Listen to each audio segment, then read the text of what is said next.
Hey, what's up, everyone? I am Arah, aka I Eat Zebra, and welcome back to the channel. I'm joined by a very special co-host. Would you like to introduce yourself, Chloe? Even though I just said it. Hello. Well, you did the hard part. Thank you so much for having me back. My name's Chloe.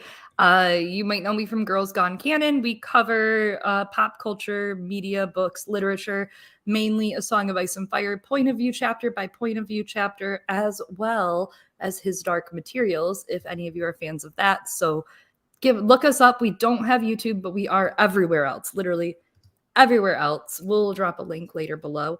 Or from Drunk A Swap History, an old project of mine on YouTube that I used to do. I could come back. You never know.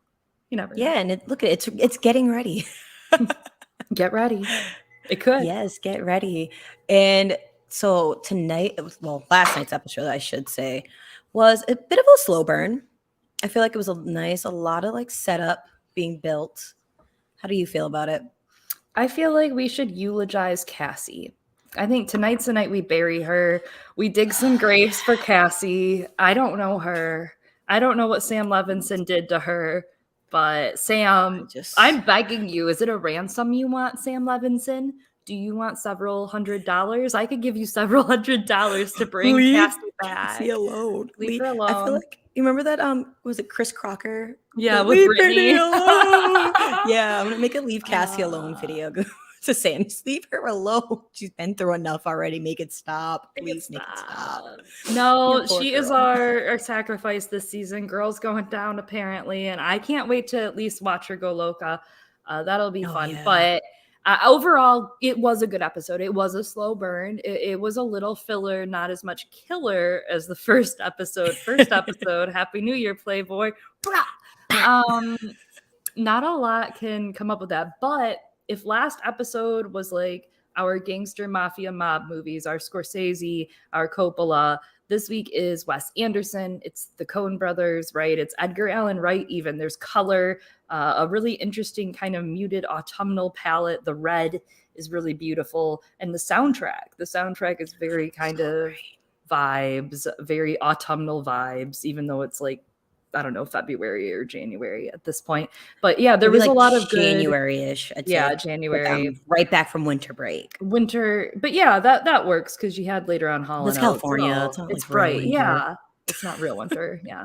It's very bright. It's very bright. East Coast. But like gritty and bright. And I don't know. It was very interestingly done as far as color palette and tone.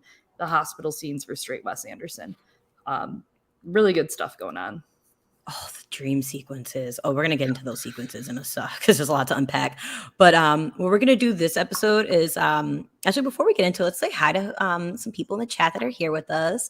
Yeah. Hi. Is it Tiny? Hazel? Cool Gamer in the chat. We got David Targaryen, Mina Ruth 2093, and my girl Kiri. Hi, Kiri. Thank you. We're trying here. We're trying. Thanks. Chloe went like full-blown like Euphoria vibes, and I went for like, I'm trying to go for like a Cats episode 1 look. That's kind of what I was going for. I love it. The makeup was actually real muted this episode, right? It was not the same as last episode. It wasn't super over the top, but I feel like where it was like a New Year's episode, that's kind of why they went like really like hard for it. Yeah. Yeah. And there was also like the plot lines were very subdued, just like the makeup. You know, like it was all supposed to be kind of more of a it's January and everything's frozen in the ground moment. Yeah. And if we think about like Maddie and Jules tend to usually have like, in my opinion, the most like out there makeup, if you will. Like theirs is normally like the standouts of the episode to me. Like they take the most creative like risks with theirs. But I feel like with Maddie, it wasn't like her usual like bling, like how you have the nice bling. She didn't have any bling. Yeah, she was very played down, right? Maddie was very played down, except for when she got to play dress up. And there's something interesting. I know you watch the after stuff too. Yeah. Maddie's actress talked about kind of how Maddie, you know, the whole thing in season 1 is that Maddie's like, I don't want to get a job. We even get the really funny bit this episode where she goes to try to sell her eggs and they're like, you are 17. She's like, and this is so stupid. I love her so much. She's hard to hate. She makes it hard to hate. She She had really some amazing moments this episode, but she does get a job finally babysitting. And of course, who she's babysitting for, the woman is young, beautiful, has Prada, Gucci. She's got it all. got the She got her closet vintage stacked. Moliere and Chanel. Like she is Maddie's like, I feel like she's what Maddie aspires to be. But Like she's like, I want to be her when I grow up. But then not, right? Because then Yeah. what does she say? Can you help me? My husband's not here. I don't know where he is. And that's what she kind of sees Nate in her as, right? Like that's her and Nate in a pocket there, because we see so much for this episode, like the Cassie-Nate stuff, right? The dreamy visions happening there, the dragons over Westeros there, right? Where you have Cassie and Nate back and forth. It's Nate's like House of the Undying scene. yeah, like this is Nate's deep desires, but only because his family like told him that's what they are, with the white picket fence and the blonde wife pregnant, but yet the dad's still in the background controlling his every move. And then you flash back, like for Maddie, she's in her dream there, except then I don't know where my husband is. My husband absent as ever. And then Maddie spends the rest of the episode like realizing, oh, my husband is absent because he's with Cassie, because she knows that phone. So I was gonna say when they both were ignoring her, that's gonna come back. Maddie's too smart for that not to come back. But what I was actually getting from that scene when she's like, "Oh, can you help me unzip my dress?" and then she like just rubs Maddie's hand. I was like, are they gonna try to like throuple Maddie? Throuple her? Because I'm kind of getting the vibe. Or is she gonna like maybe like? Because there is like a clip in a teaser where it looks like it's the wife and Maddie in the pool together, and they're talking, and she says something brief like, "Oh, if these are the type of men that you're going after, like if you were a certain age." I forgot exactly what the quote was, but I do think Maddie is gonna maybe start confiding in her a little bit, and maybe like see like, so what did you do to get here? And what do I need to do to get here too? Type of thing. Yes, very ingenue, very like, I don't know. I feel like she might see No, herself in yeah. Maddie. I love that. And I do think like the wife obviously saw herself there, right? Like she was like, that was me too. That's probably why she likes Maddie. And Yeah. I babysat when I was in high school, and I was not good at babysitting. I ate a lot of Uncrustables that I shouldn't have ate in that time period. Like I think I burnt a plate that had a corn dog on it once in the microwave. no. Like I wasn't great. But something I do and don't love. I love the characterization Maddie had with Theo, the little boy, right? Where she was like, all right, I gotta go. I gotta talk to my BFF Theo. But I don't like that it's at the cost of another girl's plot. Cassie's, like, to literally demonize her, right? Like that's literally like, I was like, okay, so demonizing, like, gotta go. Like, I'm the pure one and Cassie's the bad one. Like, suddenly the script has been very flipped that, like, Nate is a master manipulator abuser, but we should be mad at Maddie and Cassie. What is that? So I do think I thought was so funny with Cassie in that scene when Maddie's like, I got like the cutest message from Nate. All I could think of is that clip from Tyrese where he's like, congratulations. And he's crying. I was like, that's Cassie on the other line. Like, I wish I had a nice text from Nate. Like, oh yeah. It like is Fairly like, Odd Parents.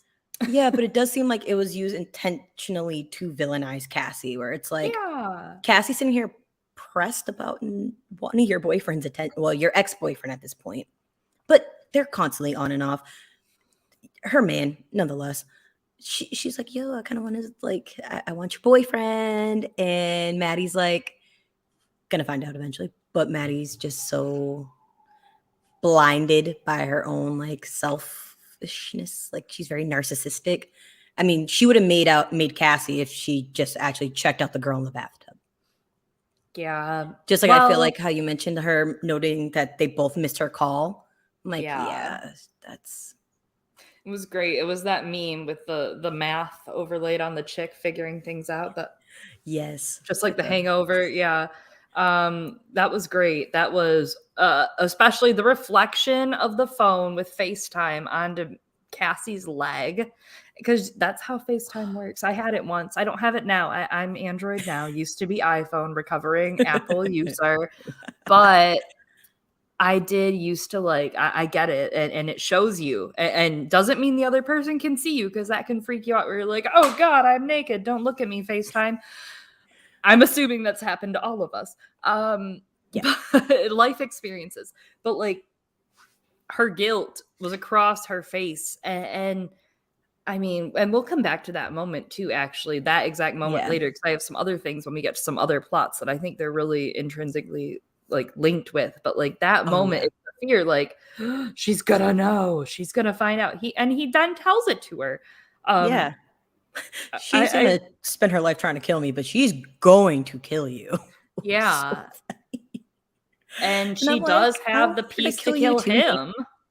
Yeah, like she can kill you too, Nate. Like Nate has this very like, how do I think of it? Like in the last season, better yet, the whole situation with Tyler and him framing Tyler for hurting Maddie and that whole scenario. And Cal says to Nate, I don't know how you pulled this off, but whatever you did, I hope it didn't teach you the wrong lessons.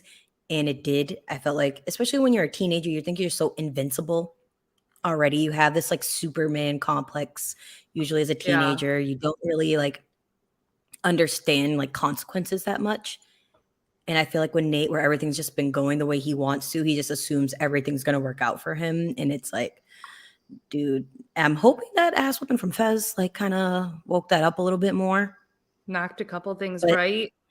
Yeah, hopefully. But we'll get into the cow conversation a little bit later. But like, I don't think they so. better listen. Samuel Levinson, in our Lord's good year of 2022, better not be redeeming Nate. Oh God, no! That's the one character he can say a villain. Is he? I don't know.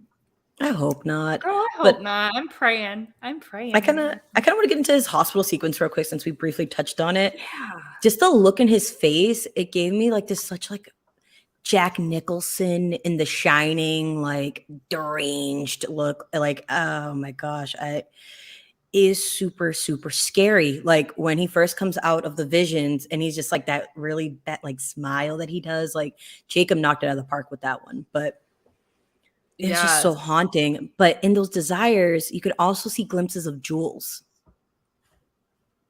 Jules is kind of like sprinkled in there throughout a little bit. So it goes like Cassie-Maddy, Jules, Cassie-Maddy, Jules. Like she's still there in his thoughts, because figure when they were texting each other, like even if he was catfishing Jules, he still had to maintain those conversations. And they were constantly talking to each other, like wake up throughout the day, go to sleep, like that constant communication. And to be able to even like try to do like, even with the catfish intention, but where we obviously know he struggles with his like understanding his sexuality. Yeah. I feel like a part of him still really desires like Jules, or just what Jules embodies, I guess, in his mind. Cassie is the ultimate conflation of Maddie and Jules for him, right? It's close enough to Maddie, close enough to Jules. The like submissive archetype of what he's been told by his father and etc.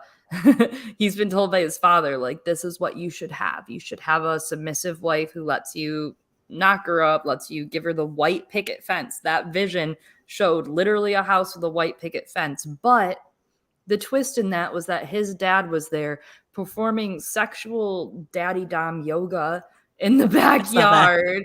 He's like, oh, I'm so strong, bro. I'm spelt. I loved it. And he's over there preying on Cassie, even in the vision, though, right? So this is how you know it's Nate's like ultimate desire, but also nightmare, that still, even in his ultimate dream, his dad is ruining it. And like, I would never defend a man, right? We've talked about this before. I would never defend a man, but I will say, like, throughout the episode, watching the Cal and Nate stuff, like watching Nate get almost a leg up there for a minute, almost a bit of power we'll talk about later about at the end.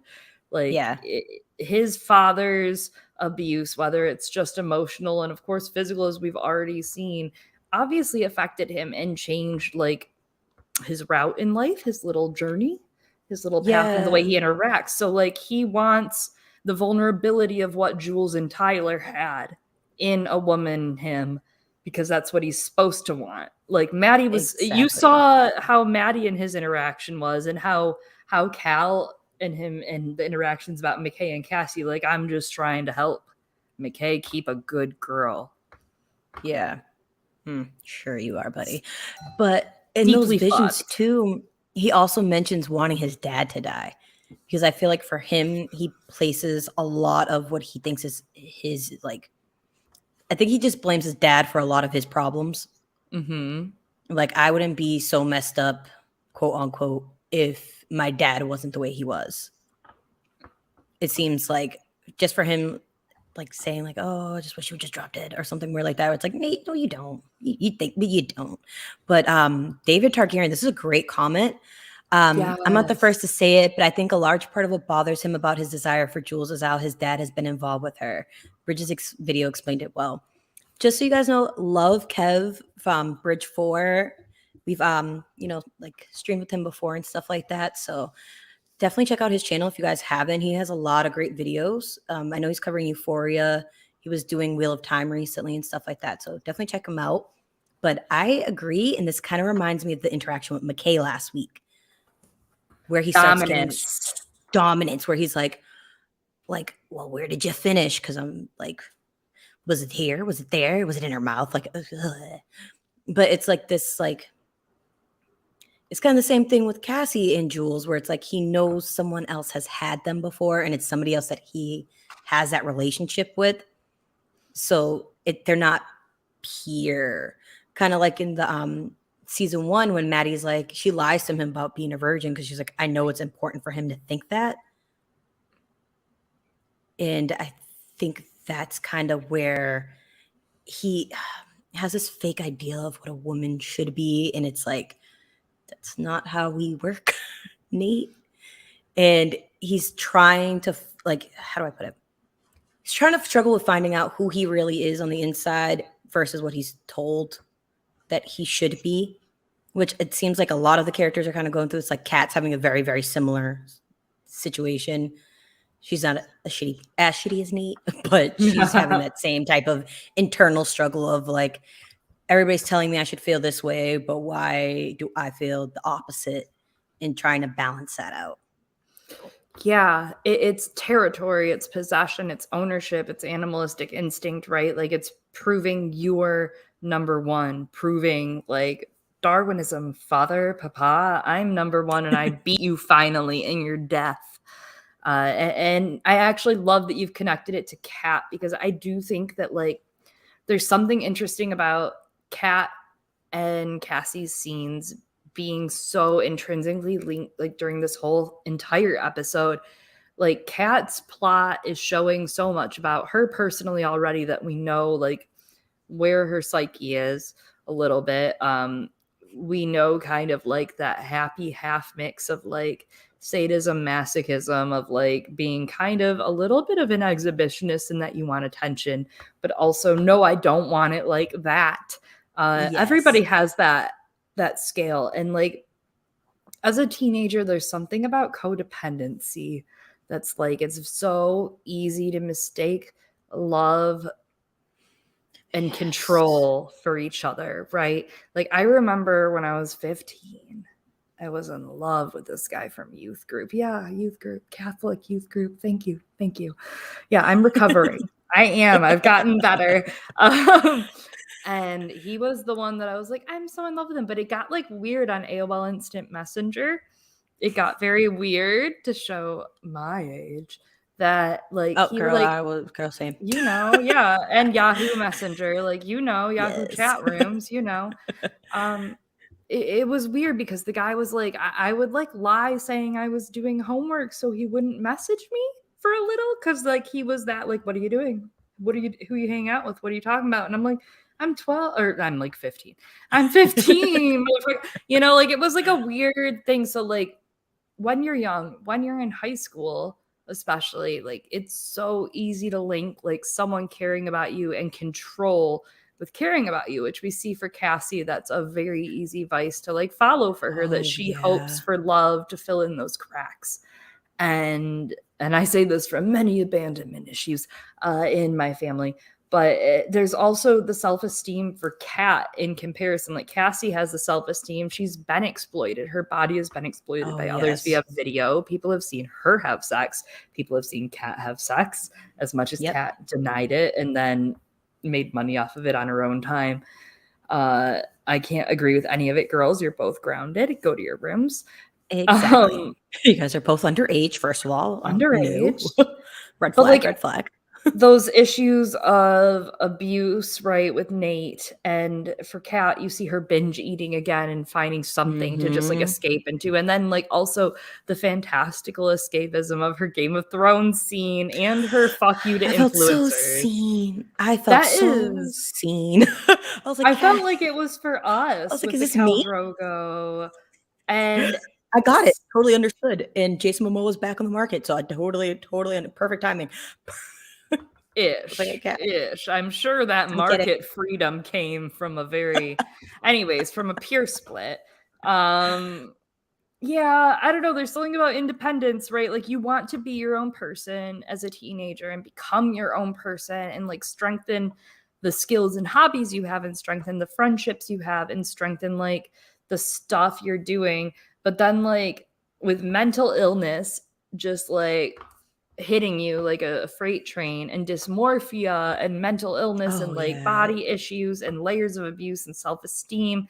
And then you have plus Cassie on the flip puberty and developing brain. Like puberty plus developing brain mixed into all of that.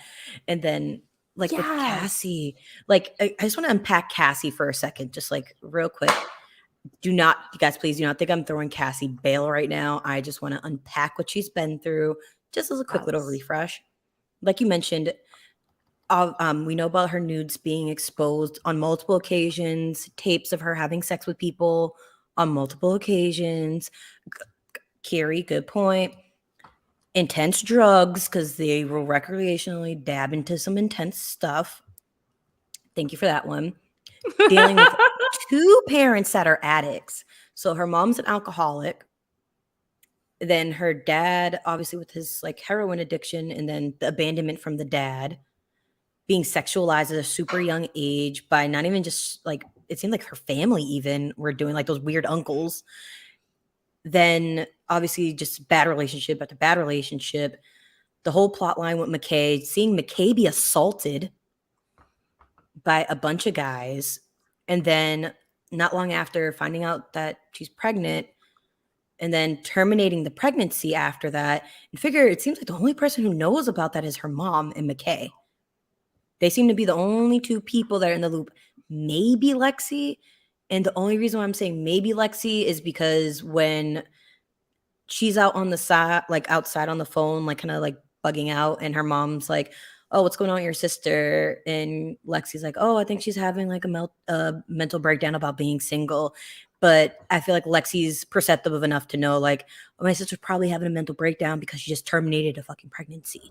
Like, that's hard for kids to deal with. That's not like a very easy decision for for some people to make, especially Cassie, where it's like she's looking for love. She's constantly looking for love. She wants something to love and to love her back.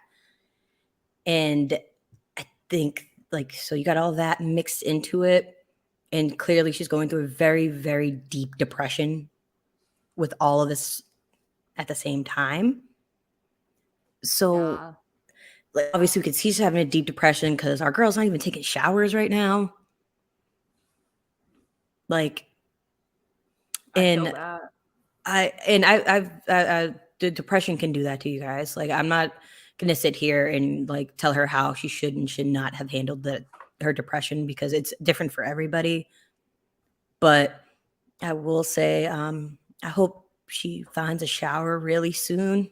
And I feel bad for Nate. Oh, I just feel bad for Nate. Even though I can't believe I just said that. Ew.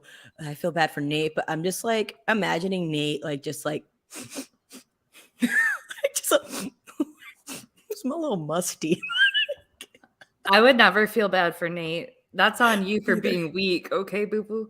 I don't feel and for I him. He forgot deserved it. Dan. I forgot about Daniel and the fucked up, messed up shit Daniel said to her. Yeah. But like, Yo, just and then that he put fucked all that Cat that together. night. And that cat went after him. Anyways, but that's neither here nor there. Yes, Yeah. yes, yes to absolutely everything you said about Cassie. And I mean, I will say, like, I showered for this today just for you. Same. Oh, Just you did? I for did too. y'all. Yeah, for y'all. So, like, I mean, I get that. And I will, like, I'll turn the soapbox off fast, but like, so my biological father, I haven't met him. I know of him. He like pieced out at age 2. There's a weird story about one time, like he left a Barbie on the back porch for my birthday, and that was probably the last interaction my mom had with him, like in a brown paper bag. Like you'd think it was Captain Morgan, but no, it's a Barbie. It was probably like a dollar store Barbie, but I digress. It was the thought that counted. But like, and I have a stepdad, and he's wonderful. Like he is like the most you could hope for in a stepdad. As I told you before the call, we had a little chat about, you know, life as we do. And like my stepdad is great. He's a real Catholic, right-wing kind of man, real conservative, like, you know, 8 siblings, farm life. But like, I mean, I grew up, he's a very loving man though. Like he's a good dude, all considered. Sometimes misguided. I have to tell him he's an idiot. But like my bio father, like I growing up, I won't say like I was the same as Cassie in that like it was like lifting it for each one that came by depending, but like I can feel that. I get that. I get that thing of like you want to grasp on to something that's going to make you feel alive and real and like you matter. You want to be told that like you fucking matter to someone. And like Cassie doesn't feel that. And like later in the episode when Cal comes by their house and he's like, I'm going to question you guys. And if you don't tell me the answers, I'll bring the cops. Cassie's mom, who's real concerned about her, Cassie's mother with her wine glass in hand, just let Cal speak to her daughters like that? That drove me insane. That drove me, and actually, noticeably, I didn't see her wine on that table. No wine that table. Maybe that was That's probably why she was sober. She was sober and stupid for once. She should have cracked very perceptive. But my thing is like he's not a cop. He's not law enforcement. I don't give a damn how much property you own. I do not care. You do not run my house. You do not disrespect my children, my underage children. My daughter. Thank you. Right? What the fuck? That's why, like, when Lexi started talking for her, he's like, I wasn't talking to you. I'm like, but also I want to give Lexi a little crap here because as an older sister, she should have stood a little bit firmer because I was just, okay, we're getting the soapboxes today. I was definitely the teenage girl. Like when after my parents got divorced, I was super vocal about not liking like people. Like my mom, like I was like the last person that anybody met because I just didn't care. And I had no problem telling you I didn't care. I'm very big on you get respect if you show respect type of person. I just don't respect authority like that. That's just my nature. So if somebody was talking to my younger sibling, like if somebody talked to my little brother that way, I'd have been like, this is our house. So you can go. And mom, what are you doing not saying anything about this? Like, I am so quick to stand up for like my family. Not even just family, like even like people I care about. Like, you're not going to come to our house and disrespect us like that. I don't care who you are. Not only that, Fez, I'm not snitching on my new man for you and Nate. No, she loves Fez. Maybe she doesn't really love him yet, but she will. She will grow to love him. Well, and she wants to protect him. And Lexi had a real moment, like this whole episode, though. Like I really respect that. Like, okay, the whole entire montage of Lexi on her bike, like you and I have been talking about. There's been so many parallels to season 1, right? So this time we don't have Rue on her bike ride. We have Lexi on her bike ride to Fezco. Yes. Okay, Lexi. And Lexi has like the most Wes Anderson of them all palettes going on. She's got like that autumnal, like groovy 70s kind of like some dark gingham and some very autumnal. Even the way she dresses too. She like, different. Especially like season 1 was not season 1, episode 1. just like her styling, it gave me like a more of like a 70s aesthetic too.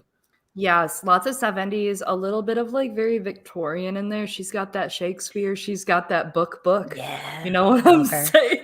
I read love it in a us. I book. love her. Oh man. I just want to I point out this comment from Mina Ruth because I agree. Cal would have got cussed the fuck out, and I would have immediately called the police or a bottle upside his head. He would have got a Happy New Year Playboy at my house. I don't care how many boys I was fucking around with. Like my mama would have had my back. Okay, my mom would have been there. Like, Oh, absolutely. you're gonna come in my house speaking like that to my daughter?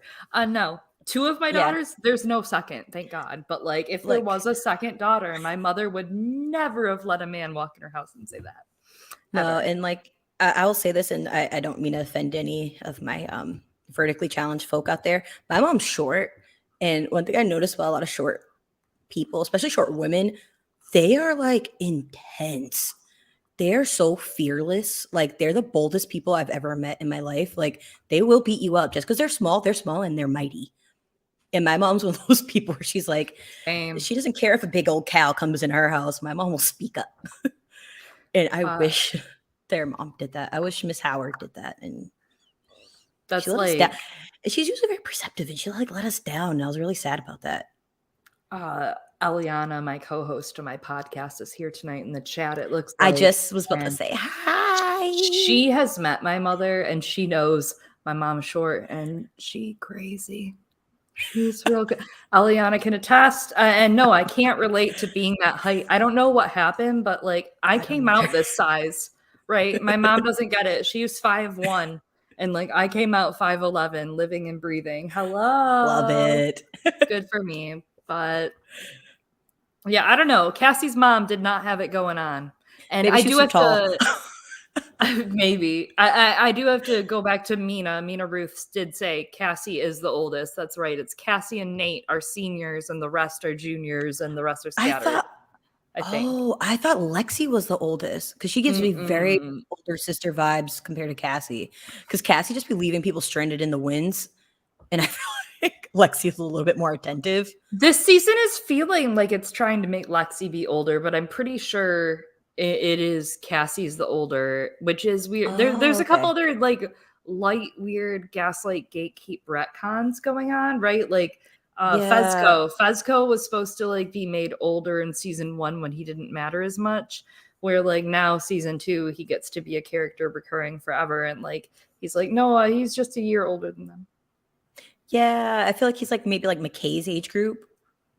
He's probably McKay's. He dropped out. Hold on. So wait, Cassie. Hold on, guys. Whoa. So Cassie as an older sister.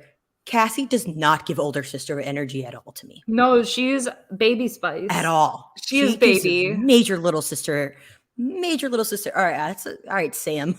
We need to have a talk again about writing cis siblings. No, but you know what? I think that's good. I will say maybe this shows okay, and this is for siblings. Well, maybe that's Lexi making up for it. Her sister's such a lackadaisical over her sister, she's overcompensating for it. Well, and I think there's something to that, right? Like maybe like Cassie dealt with it the way she thought she could. She was the oldest prodigal daughter. She was the one that like, you know, she could fix it. She could get them back together if she focused hard enough. If when dad came back next time, maybe it would happen.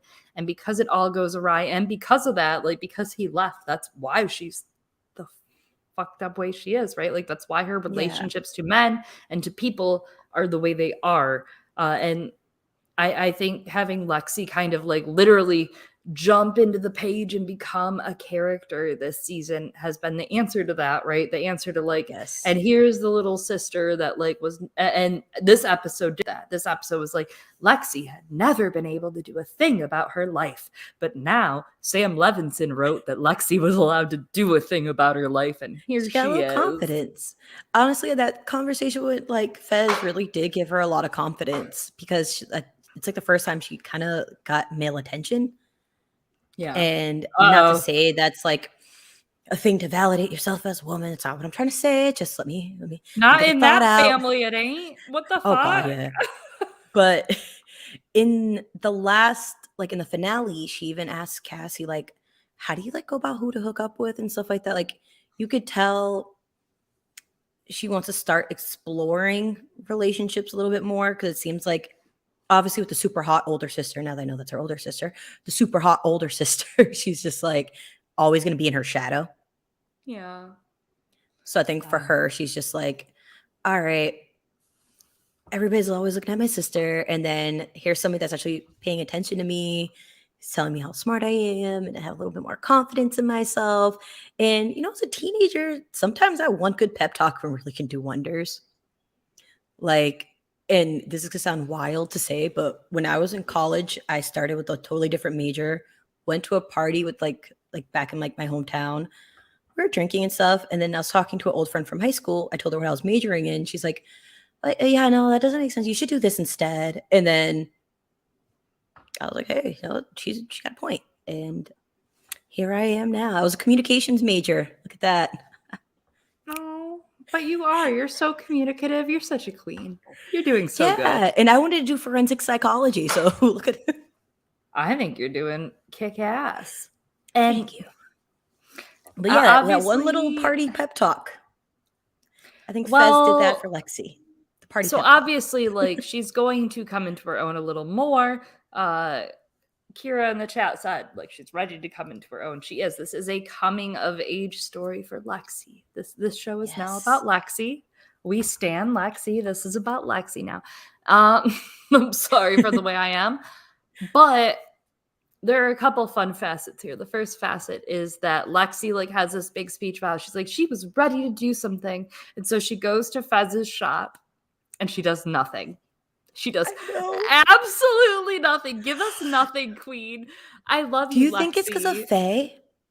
I think it's Faye, because that's clearly pointed that Faye like throws her off and she's like, and it doesn't help she's a blonde too, so she probably sees Cassie in her. Yes, and Fez gives a non-answer. I'm sorry, but literally saying she's cool isn't an answer that guarantees to her like, oh, I'm still she's like free, staying single, with me for hot. a while. Yeah, that's not an answer. The answer Lexi was looking for was like, this is my friend Faye. She's visiting for a hot sec. And Lisa just said this in the chat, but like, is Lexi able maturely to handle a relationship with a drug dealer who's under some very high pressure all of a sudden? No, she ain't. Been there, done that. I wasn't at the time, and I was older than Lexi. Like, girl, you're messy. You're being messy. But she wants to like get in there, get in, do a hump, get your big experience fast and hard. And I get that, Lexi. I get that. But she still didn't like. No, that's Lexi, true. She was so insecure about fish lips. Yo, it's true though. It's true. She was. Her brain is older. You're good. Her brain is older than like what's happening around her. You know what I mean? She's got like an old soul, little old soul. Fez is too, but like Fez is also like, smoke 2 blunts before you got here, Lexi. Don't know what to say to you except, hey, girl. Yeah, like Fez had to grow up fast, so it's like. Yeah, that's and why now he has a soul. She has to suddenly. Yeah. Faye was a good addition to have a story on. I actually kind of like that Fez. Too. I mean, she's like a Rue mock doll right now, right? Like, this is Rue if Rue got to live there doing drugs all the time. And like, this is like what he's trying to stop Rue from being.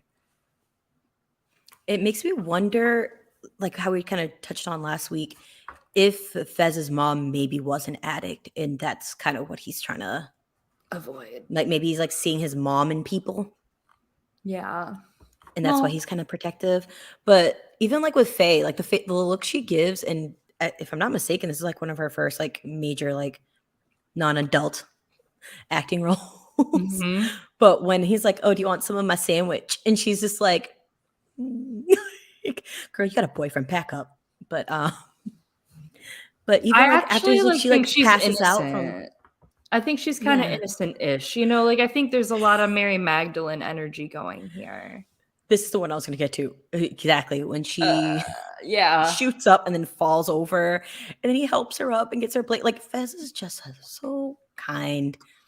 He calls her kid. He calls her kid. She's not that to him. And like, also there's this like cute aspect that Fezco doesn't know how to court.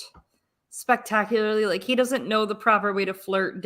He's smooth, you know, like he can say a smooth handful of lines, but he hasn't gotten to really date because he's been busy taking care of his brother, Ashtray, and taking care of his grandma and her store, his family run store. So like, he's never gotten to grow up in that aspect. So like, it's the perfect mixture that like, Lexi is young and doesn't really know a lot better, and he doesn't know a lot better of how to act around her, and they're figuring out together. And there's that, it's very cute, like nothing to friends to maybe lovers ? And like very innocent. Yeah. There's a lot of innocence, which means it's Even all like going to go horribly. It's all going to be customer service. destroyed. Can we talk about the difference in the customer service he gave Lexi versus Cal? She's like, yeah, I'm just looking for something to drink. He's like, is there anything you need? Anything, any help? I can offer you. Like, just let us know whatever you need. Cal, you have any spearmint gum? I don't know. It's around here. Totally different customer. Well, I mean, we obviously know why. But that whole time I was sitting there yelling at my screen for Lexi to say something. Like, please, I Lexi, was just warn him. Just give him the heads up. But I do feel like I think the combination of seeing Faye, she started probably doubting herself a little bit more. Even when he said to her, like, you know, you're looking at the malt liquor, right? And she's like, yeah, I like meant to. It's like, yeah, I'm trying to impress like you, bitch.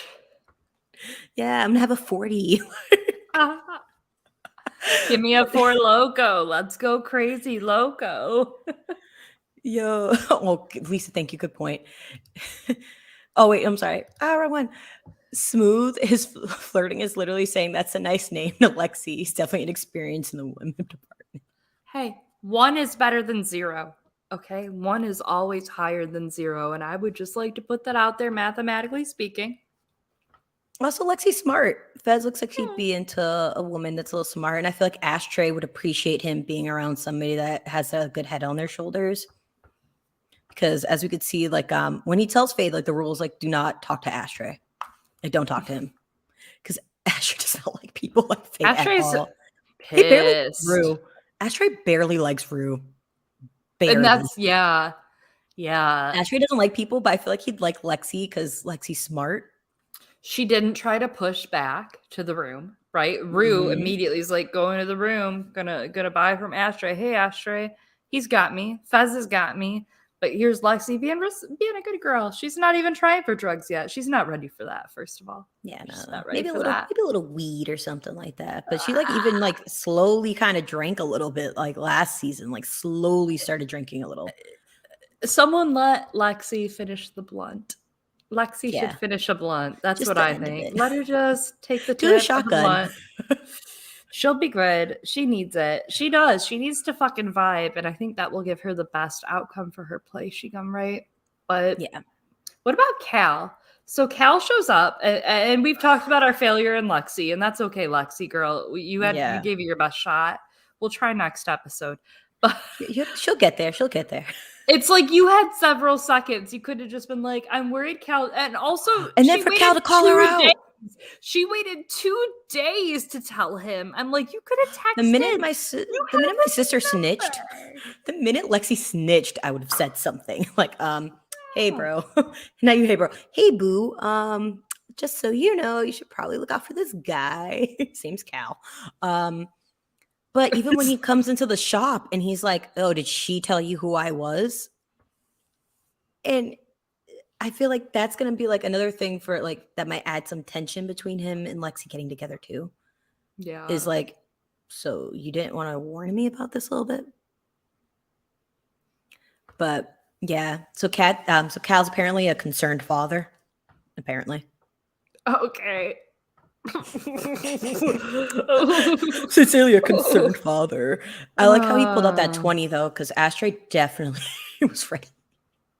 I love that it was in the Fruit Loops box, and I love that the noise is what triggers Fezco to know. Like, it's a planned thing between them. They know they've been through shit together, so they know what that sound means. I wonder if they have drills. I bet they do. His eyebrow was just like, it jumped, and he was like, yeah, I knew. I fucking knew.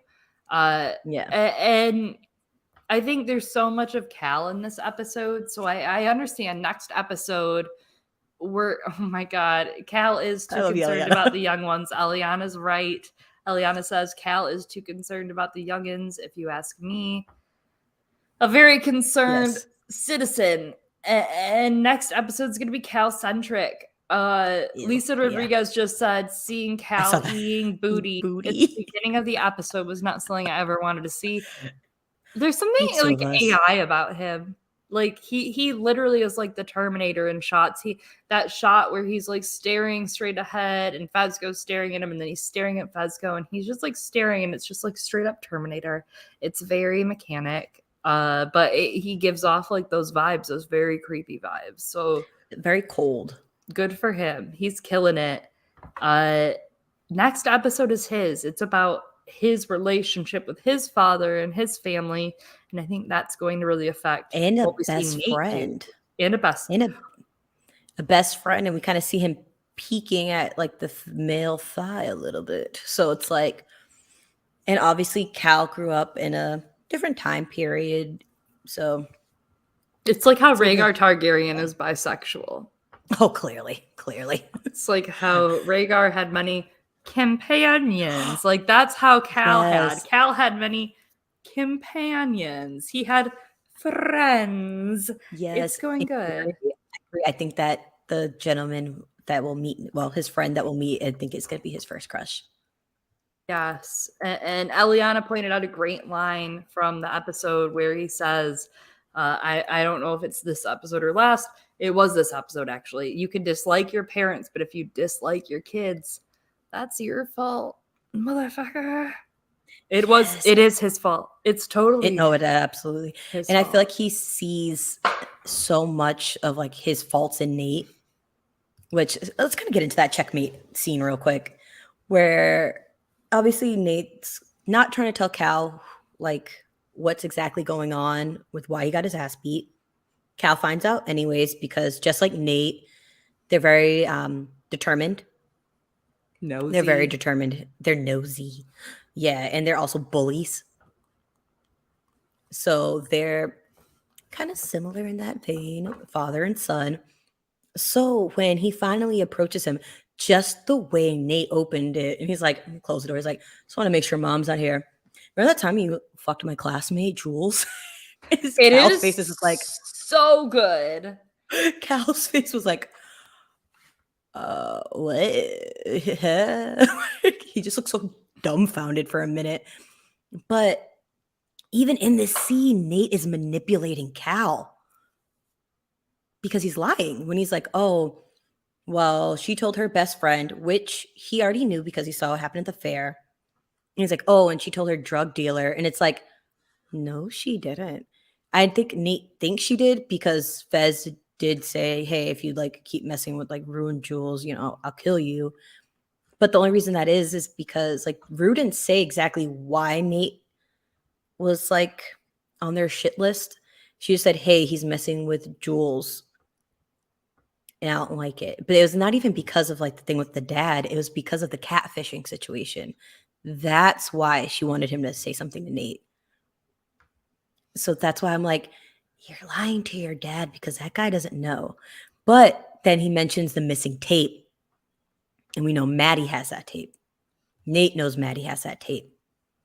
So it's like, is Cal going to find out Maddie has a tape? But it's getting to the point, there's too many people that are finding this out. So it's going to be less controllable. And it's like, if it was one person, picking off one person's one thing, but picking off too many people, it's like, you're not going to get away with that. Like it's going to come to light eventually. It's kind of like at this point, it's in your best interest to just do it, you know, like come clean, leave. But like, okay, so even though we hate Nate, established, yes, no redemption. Okay, but also he's like 17, so like could be redemption, but like I still don't think that matters. I hate Nate. I said what I said. Fuck Nate. But it was still great to watch him spike back at his abuser, right? Like his dad is the reason he's this fucked up. Interesting that Lana Del Rey wrote an episode or a song for episode 3, right? She's also a fellow cop lover. So there's something interesting there that like Nate and his dad and this hatred and whatever. Episode 3 is going to be all about that. That's going to unravel all of it.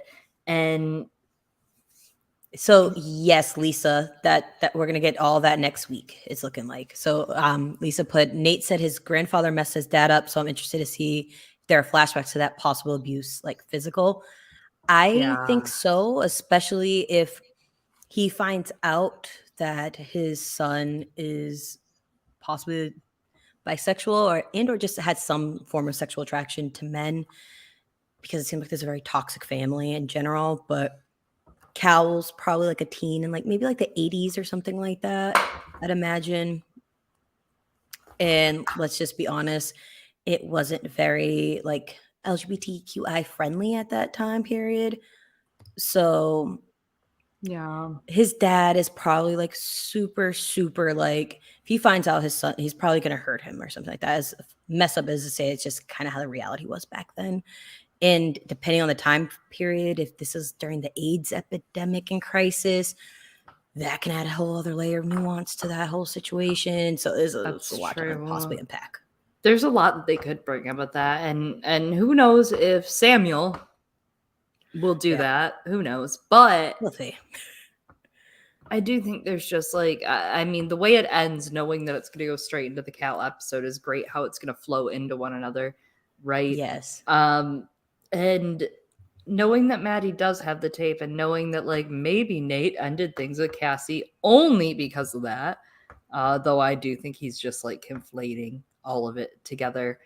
There's something about like his dad's adultery and the way that he flaunted, so like his intimidation, separate from just his dad being horrible, but like his intimidation of Jules, of what actually happened, that Rue doesn't even know what actually happened, but like of what actually happened, he threatened Jules, saying and using masculinity basically against Jules, right? And saying that like, because of who you are and what you are, and like trying to use who she is against her, said, this will come back to you and the cops will get you and it'll be, you know, underage porn. But he uses it right against his dad, and he's like, they know, they've been saying it's underage porn and you're going to jail. No one said that. He used it against them to intimidate them into fucking silence, to protect his family and his own. Yep.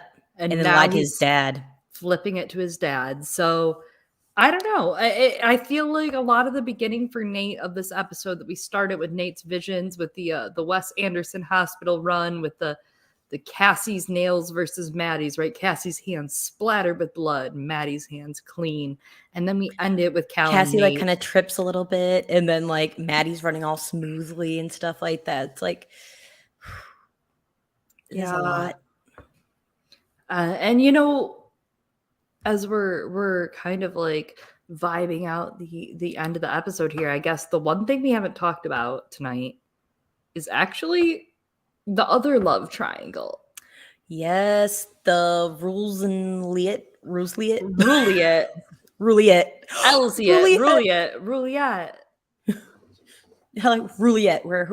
you heard it here first, girl.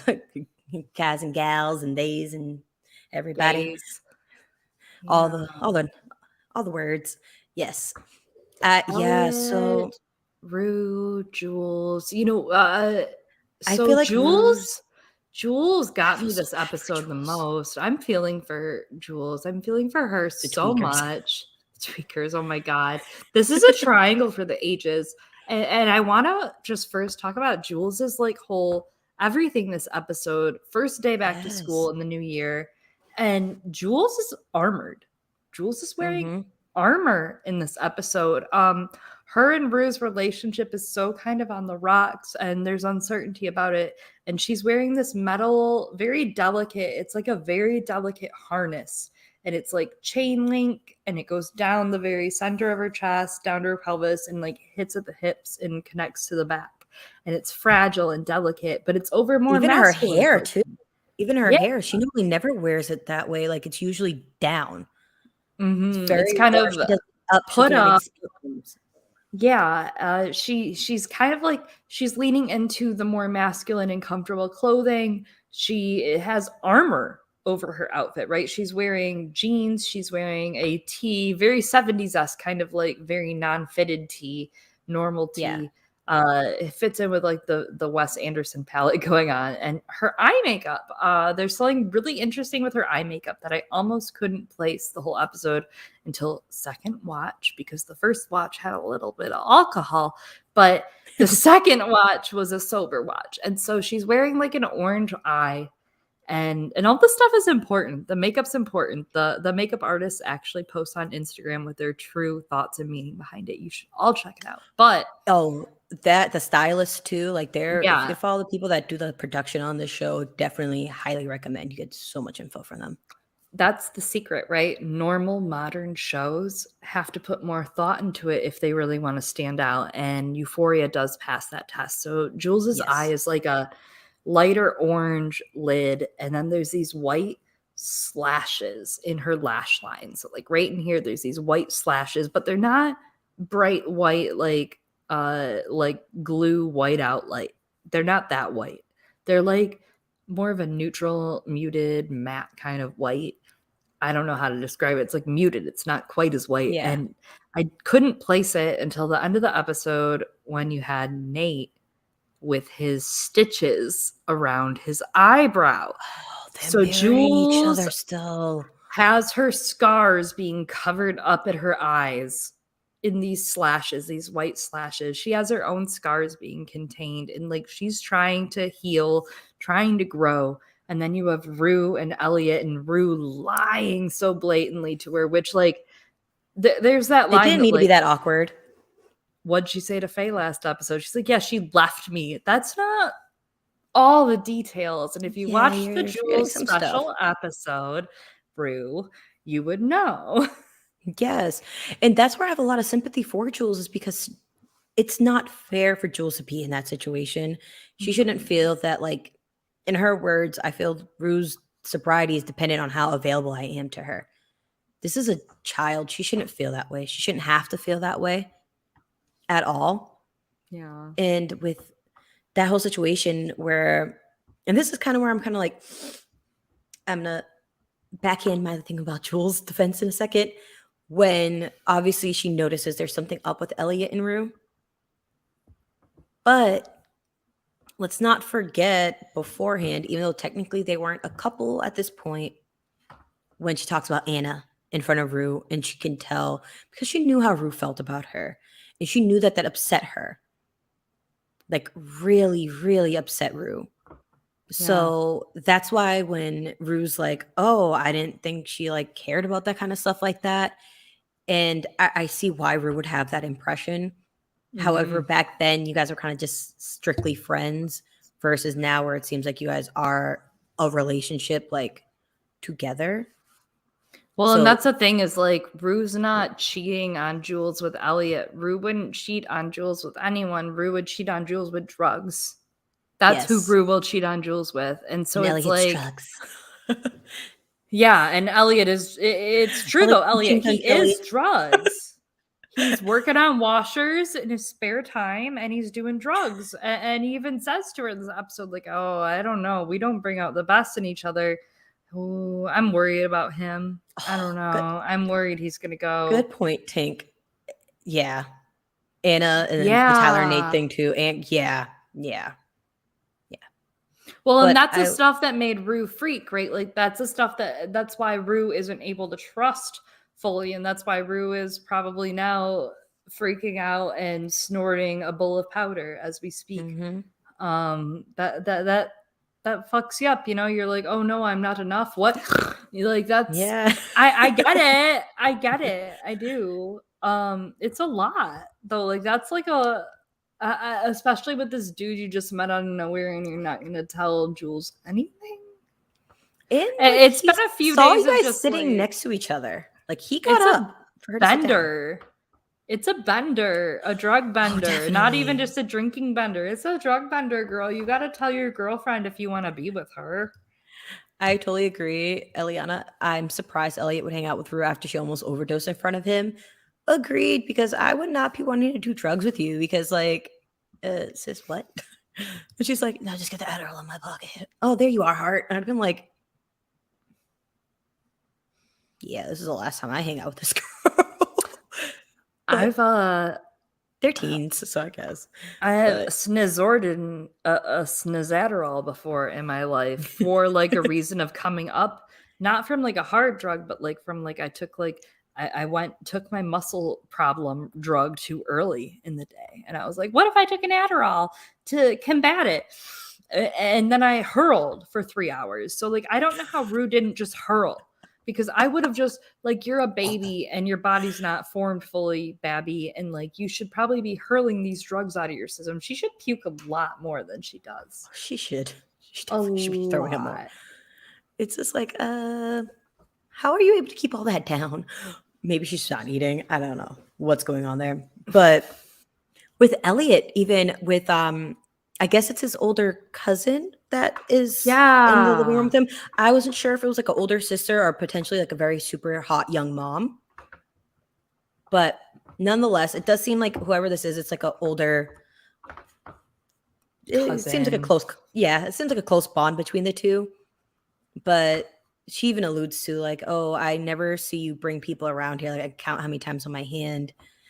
And he's like, she's just like a friend. But I do think Elliot is going to start falling for Rue because it seems like, I don't know, I think with Rue's addiction, she kind of just gets like attached to people and addicted to people.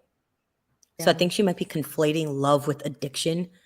Because even though she said the first time I saw Jules, like I immediately fell in love with her. And it's like, did you immediately fall in love with her? Or did you see her, want her, lust her, and like got addicted to her in a sort of way? I'm gonna be real too. It was the drugs, girlfriend. Drugs That do too. that. She was on drugs. Because she was on drugs when she first saw Jules. And then Just she was like, do you want to trip balls with me? To Jules. So there's your second parallel, as we look at these parallels between season 1. I do think there was like there's been a decent amount of reset in the characters. It's like season 1 all over again for some of them. Yes. Cassie. But that does feel very season 1 and some kind of just mirrors to the past. And now looking at how they're growing and how she's like just ignoring Jules. Oh God. It's oh yeah. Like when she's like, oh, Rue's supposed to come over for dinner, but she has a meeting, and it's like, but she's hanging out with Elliot before her meeting. Like she could have hung out with you. Doing drugs before her NA. Oh my gosh, when she shows up to the meeting, it gets on the thing in the stairwell. The little like the lift. I've done that. I was crying. That was so funny to me. Because if you guys don't know, I'm recently recovering from a high ankle sprain. So I got off of crutches a couple of weeks ago, but it's a process. So just watching her do that, I'm like, oh man, I really wish I had a pair of those where I live. Those where I live. That'd be great. But some pools have those. I've been known. Those.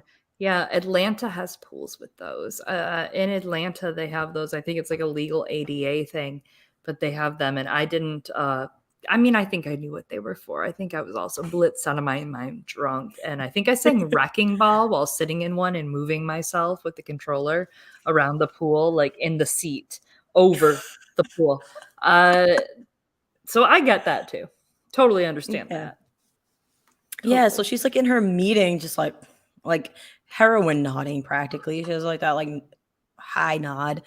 And then Ali's like, you are not capable of riding your bicycle home, so I'm going to bring you home. And Carrie, I agree with you. I think it's a tough situation if he should tell her mom or not, because if he tells her mom, he loses her trust as her sponsor, which is huge. Because he knows she's a teenager, and with addiction, relapsing it's natural, unfortunately. It's very hard, especially at that age, trying to get clean. It'd be very, very hard. So I think for him, telling her mom, it might have been a quick temporary fix, but Rue clearly trusts Ali to some extent. Because I think of like the special episode with them, I think it's like Christmas or Christmas Eve. They're in a diner talking. Christmas or Eve. Even she's like, I had nobody else to talk to. I had nobody else to turn to. And I feel like as much as he wanted to say something, he knew that that would have ruined their relationship. And her trying to maybe find another sponsor in the future, she would already have like be apprehensive to it and already be distrustful. Yeah, you want to Just run at that because- shit. You want to run. You don't want to get better. You don't want to be told that you're wrong.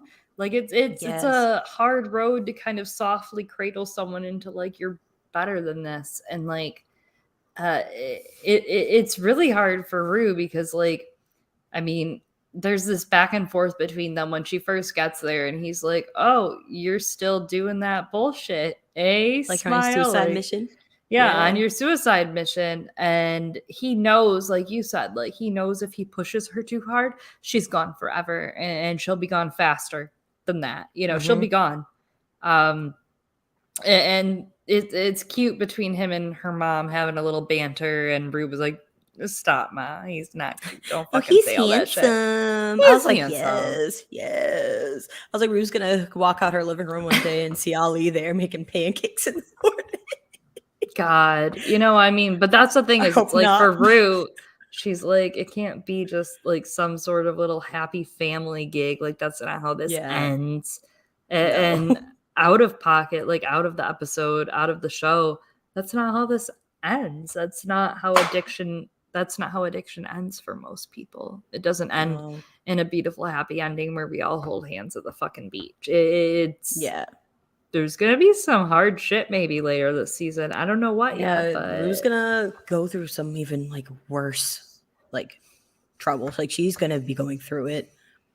Like the ringer, she's going through that ringer. But I actually want to touch upon it real quick before I forget. I really want to do a little deep dive into the cat visions a little bit more. Yes, just because I had a little something prepared for you guys. Because I've been seeing a lot of talk, and I feel like if we didn't really like touch on this a little bit deeper about Kat and Ethan, and Kat being like, Ethan's such a nice guy, but why do I not want him? Because there's nothing wrong with him.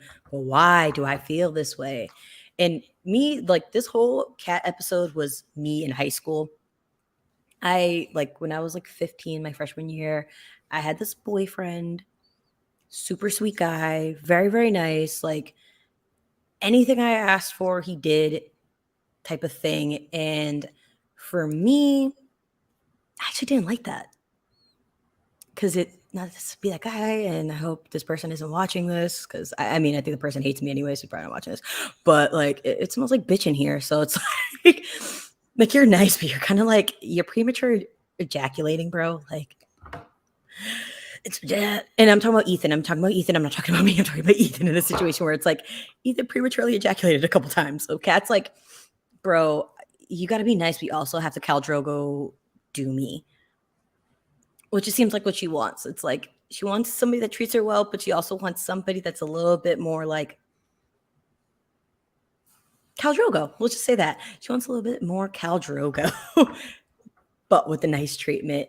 And I definitely understand where Kat's coming from because that's how I felt. I was like, you're nice, but you're like, Kat's a very strong woman. She gets very like, I hate to use this term, but like very alpha energy. Like she's very like, she knows what she wants. She's very, very like, at this point, she's very experienced sexually at this point. She's had, you know, that guy that graduated a couple years ago that was a legend. Like she had him at the fair. So he's just, even she said it to Ethan, like, I don't really like having sex with virgins because they don't know what they're doing. And it's like, I feel like he's nice to her, but I think that lack of him not being super strong or like the sexual energy, it's just like something is, it's not giving her what she really wants. And she thinks, how do I put it? Once you've conquered, the age old. It's not you, it's me. Yeah. It's literally, it's not you, it's me. It's like, you're a great person. Someone out there is going to appreciate you. You're just not the person for me. And I feel like she's trying to like get there.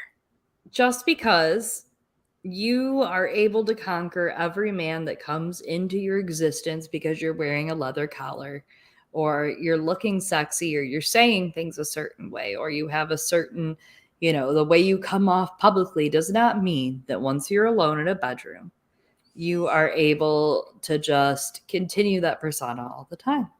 You know, sometimes you want to be conquered, right? And Kat's doing a lot of conquering, fiscally, sexually.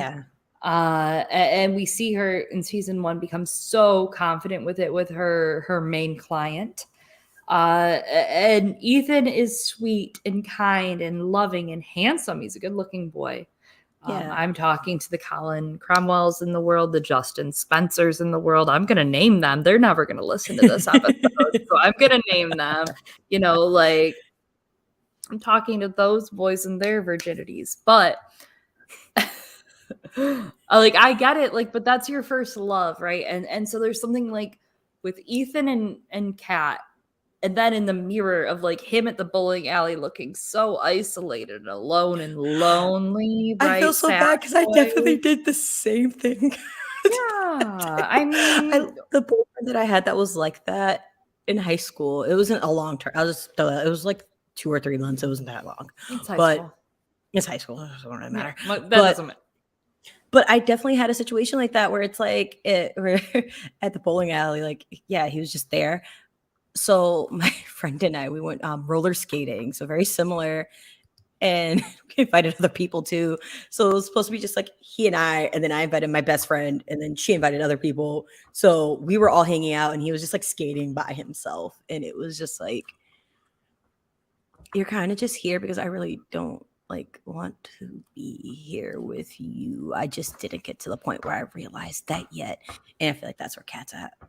Yeah. And that's the thing is like Ethan's going to have, I mean, first of all, he has a role in a very exciting play this season. We're going to see him. We are going to come back to Ethan. If you watch the promos, he is in Lexi's little sketch. Yes, he is. Her upcoming sketch. So like he'll come back whether Kat dumps him or not. But she's going to be miserable till she does because he's not making her happy. She's not making herself happy. We've all been there, right? Like that whole breakdown of like, I don't care if I'm supposed to be like eat, pray, love, happy. I'm not. That scene. I get like that scene when I found out. If you watch Inside the episode, the actress that plays Kat, Barbie Ferreira, she actually was very heavily involved with writing that scene, and she even said herself like that's how she truly feels. She's like trying to survive as like especially in that industry, as like a bigger woman surrounded by predominantly like thinner people. People automatically assume that she has like this extra like big confidence in who she is and how she looks, and she's super body positive. And for her, she's like, that's not how I feel on the inside. Like there are a lot of days I don't feel that way. And as we see with Kat, like, and for me personally, like I've always like struggled with like my weight fluctuating. Like I was like a skinny kid, and then I had like an incident like Kat where I got like really like I got chunkier, and I was like chunky for a really long period of time. I was a little chunky girl in class, a little chunky smart girl. That was my vibe. And then eventually I had a Kat moment where I was like, I'm gonna be hot, and that was cool for a little bit, and then thoughts came back, and you're just like, I just want to lay here, eat snacks, watch reality TV all day. I don't want to do anything with my life. But it's like it's messed up to say, but to me, I felt like that scene was just so raw. And it also validates your feelings, especially with like social media and stuff. Everybody shows all the happy sunshine rainbow stuff. And it's like, yeah, love yourself. And it's like, I don't feel that way right now. And it should be okay for me not to be okay. And that's why I really love that scene so much. Yeah, absolutely. And she was like she was bigger on Tumblr back in the day. I used to follow her before she was back in the day. I used to be really into Tumblr back in like 07 to 12. And those were the days she was on Tumblr. And I didn't even realize like she was someone I followed. And that's so cool. It's interesting to like see that progression and see like the way she stands up for that body positivity. I really appreciated what she got to add in at the end of the episode about what she got to make with Sam Levinson in that scene. And like, it does feel the moment when Ethan calls her, and this is what ties so well to Cassie's plot, right? That the moment that Ethan calls, texts her, and says, hey, be there in 20. Yes, the panic alarms in her head are like, I haven't shaved in 80 years. Like, since I was born, I haven't shaved. Like, she's like, I'm 16. But in her head, she's like, oh my God, I'm so greasy and horrific right now, and I have to be ready in 20 minutes to leave this house and be perfect girlfriend ready. But also in her head, like, you see her body go through this moment of relief where she's like, Ethan texted me, and all of the corporeal voices around her, the people around her, the influencers disappear, just go. And that's what we have with Cassie and Nate as the other like crux of this episode. She knew what she was doing. That's all I want to say with Cassie and Nate. She knew what she was doing. Nate's a predator. Stop, leave her alone. What do predators like to do? They like to hunt. She doesn't. She's a kid. She was like, I'm just gonna, if I run away to a spot where we can actually have sex. So mean. Don't be mean. Don't be mean. Because he asked her multiple times, how are you going to deal with Maddie? Like, are you really going to be able to look Maddie in the eye? He says it to him. He's trying to give her an out because I feel like he really wants her and he wants her to at least stop him. He wants her to be like, no, I can't. Arah, she is a child of God, just like everyone. We have to love her. We have to love her through her dark period of time. I know. Because you know how many other dicks are in that school besides Nate's? A lot, apparently. Cassie, yeah, a lot. Thank you, Sam Levinson, for all the penis this episode, last episode. Dude, like... so many unnecessary. Listen, not Khal Drogo's penis. That was fine. Yeah, that was acceptable. That was fine. Everything else was unacceptable. I didn't use the rest. I don't know. I mean, I think we should normalize showing dick. Yeah, I'm with David Targaryen on this. We can love her, call her out too. I feel like we should bury her like we said we were going to. I think we should just take her and say, Cassie, baby, I'm sorry, but you have to get into this 6-foot hole and you have to sleep there forever. Yeah. It's over, girl. Yeah, we're just going to put Cassie in like permanent timeout for a minute. Like, you are not allowed to play with the other kids right now. You go to your room. They make these. Okay, so they make this thing. I need to tell Cassie this. This is so important. They make these vibrators that plug straight into the wall, and they don't have batteries. You don't have to worry about recharging. You could just bloop, bloop, and they feel just as good. Yeah. We got to get Cassie a rose. The rose toy, the little rose thing. We got to get one for Cassie. I've heard they're good. A lot of problems. I've heard those are good. And they have, like, apparently they have like things you can clip into them, like little add-ons. So yeah, I think we should all team up and get that for Cassie this year for her. Christmas. Go fund her. Go fund her. Yeah, we're gonna get that for Cassie so she can leave Nate alone. Leave him alone, girl. Please. What's wrong with us, girl? Like post-nut clarity, Cassie. Stop. Like, she just needed it. She just needed a little bit. But I'll say, trying to think of it. Like, I think we kind of covered everybody. Is there anybody you guys think that we missed that have been here? I'm trying to think of. I feel like. I think we got them all this time through. We even had Ali. Actually, one little scene briefly. Maddie and Jules. Oh, yeah. That was such a touching scene where Jules tells Maddie, like, I wish you saw you the way we all do. And that, oh my gosh. I was like, I'm a little hard. Yeah. I'm like happy, sad, but also worried because it's like, Maddie has that tape. She does. And it makes me feel like looking at, like, I really want her and Jules to like talk about that because I feel like it seems like their relationship's gonna start forming here, especially where Rue is becoming more and more distant. It seems like from Jules. I feel like Jules is gonna kind of maybe like get in more with. It seems like her and Kat are kind of gonna rekindle their relationship based off the first episode, where she said I was kind of like off in my own world.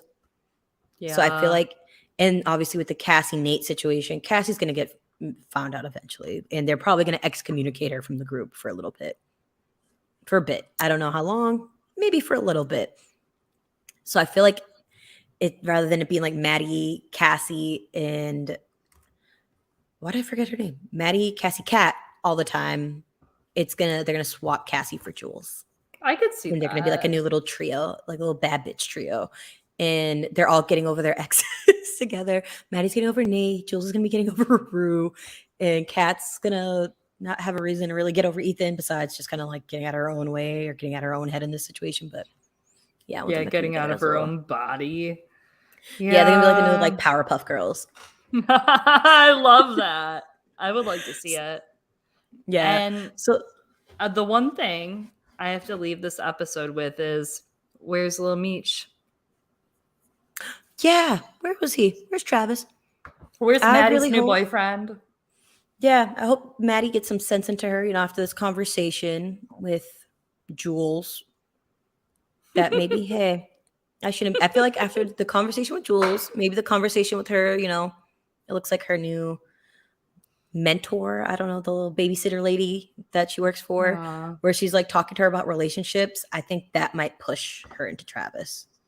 I hope so. Well, okay. So with that, what do you expect next week? What is in your brain for next week? So for next week, obviously we know we're getting our Cal episode. Gross. I'm kind of hoping, because they seem like a very towny type of town, that we might see some of the parents in the flashback. Okay. Like maybe, like I will.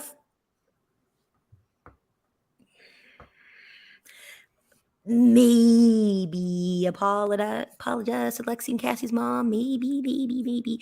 If we find out like her and Cal actually like were like really good friends growing up or something like that. Okay. Then I'd be like, okay, I see why you let him in your house. Still don't understand why you let him talk to your kids that way, but I understand why he was actually able to get inside the house. Carrie, this is exactly where I was going for. Sorry. Riverdale style. Yes, Riverdale style. Just like the flashback with Alice and yeah.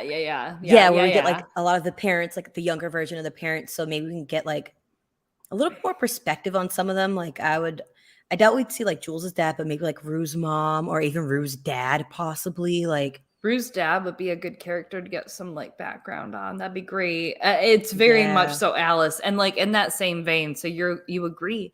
Euphoria is a part of the Twin Peaks cinematic universe. It is. Wow. It's all connected. Just like Riverdale.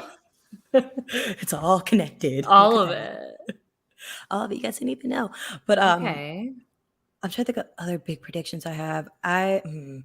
It does look like Ashtray is going to give Cal that where he's like bandaged up a little bit. Oh, a cute little headpiece. Oh, yeah, Ashtray, what a sweet boy. We love head trauma. I love Ashtray, and I really want him to do it. That's my son. Mine too. I love him. I love that. You guys didn't know. Besides Axel, I have Ashtray as another son. Oh my God, your second sons. Oh, look at that! They're gonna start a company. David Targaryen in the chat just said, waiting for that Gia episode. I'm waiting for the Gia episode. Yes. Too. Where's Gia? No Gia. Episode 2. Where's Gia? And I feel like we kind of got gypped this episode because I really wanted an actual Lexi by herself episode, not a Lexi and company episode. Yeah, not a Lexi and Cal episode. Lexi deserves better. I'll do a Lexi Gia combo if I had to get a combination. That little like flashback to when Rue overdosed was not great for Rue, obviously, but great for Lexi's development. Yes. Yeah. I definitely want that. I definitely want more of the Lexi development, and I want it to be as organic as possible and authentic as possible. I think they've done a good job of shoehorning it in and like mixing it right. Like so far it's not too much, so it's not overwhelming, and I hope that it keeps that manner. Natural progression for all. A good night. Yeah, and honestly, with a talent like Maude Apatow, like let's like be real, like look at her parents. It's coming from, and she's very experienced. Like she's been acting since she was a kid. If you guys watched Knocked Up or This Is 40, she plays her mom's daughter actually in that movie. I think both their kids. I think it's both of their like her actual children. I can't believe I'm forgetting her name. It's not Leslie Mann, is it? Oh my gosh. I can't remember her mom's name. Yeah, I always remember her mom from Big Daddy. She used to work at Hooters. Bringing it back to Cole Sprouse. Look at that. Full circle here. Oh my But god. yeah, like having somebody with that type of like talent, I feel like they showcase her a little bit more. Like, and we're getting that, and that's what I need. Yeah. I don't know. I feel like next week might be a little wild because this week was slow. Yeah, it was a little slow. But for good reason. For good reason. Before I forget, Tink, I have seen this little theory floating around. Isn't baby Ashtray the same baby on Cal's family photo? I've seen that floating around. The only reason why I want to say more than likely no as the missing Jacob's child is due to the fact that one of the parents gave him up for like drugs, and Nate's mom and dad seem very like, look at us, we're picture perfect type of couple. So I don't think that would make a lot of sense for them. I still want to know what's happening to that missing Jacob's child. A part of me thinks maybe he died and Nate's responsible for it. I'm just kidding. That was really dark. That went real dark. That'd be real dark. That'd be like, I've seen a show like that recently and I can't think of what it is, but that would be dark. I don't know. I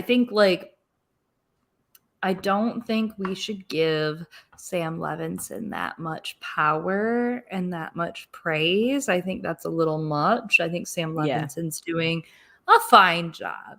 He's doing a fine job. But I will just say, just a note, just HBO for other, programs you guys have produced before in the past and how we saw how that went, that, a writer's room is sometimes a really great thing to have. And listen, I'm not telling Sam Levinson to do anything because I think he's doing a fine job. He's doing a fine job, as I said. Oh, yeah. But a writer's room only can improve any situation. And that's all I have to say about that. Especially on HBO, the experience, the hit HBO experience, Euphoria. Yeah. I wonder what you could have made that mistake. But anyways, with that being said, we're going to kind of wrap it up for tonight. If you guys have any major predictions, please leave them in the comments down below. I love hearing them. So please let us know. Don't forget to also like, subscribe, all that good stuff. You can follow me on all platforms at HideZebra because I make it nice and simple. You can also find Chloe, if you didn't look at the little banner down below, at Lies and Arbor on Twitter. And you're going to plug. Yeah, over at Girls Gone Canon on every podcast streaming platform near you, right? Like iTunes, Google Play, Spotify, all of those, Stitcher, Acast, you name it, go find us, Girls Gone Canon. And don't forget to give them a 5-star review. 5. Ask Lil Wayne. Ask Lil Wayne. Yes. But we will see you guys next week. MJ will be back with us next week. So I know if you guys missed her, just let her know. But yeah, have a lovely night, everybody. And we'll see you next time. Thanks for coming. Thank you. And that's